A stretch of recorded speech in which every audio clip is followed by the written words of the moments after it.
राष्ट्रवादीच्या आमदारांची अजित पवार यांच्या दालनात मागच्या अर्ध्या तासापासून बैठक सुरू आहे। विधान परिषद निवडणुकीच्या अनुषंगाने ही बैठक सुरू आहे।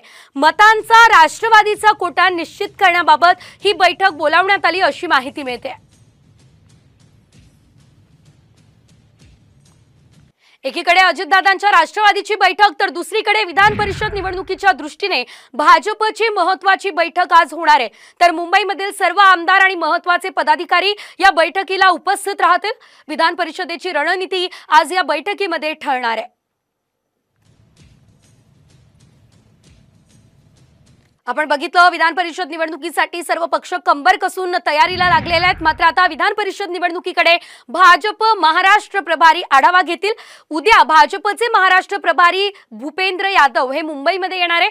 भूपेंद्र यादव विधान परिषद निवडणुकीचा आढावा घेतील। 11 जागांसाठी 12 उमेदवार रिंगणात आहेत।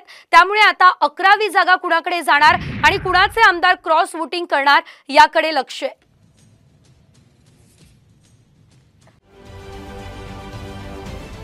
महाराष्ट्रातील सर्व बातम्यांचे विश्वासार्ह व्यासपीठ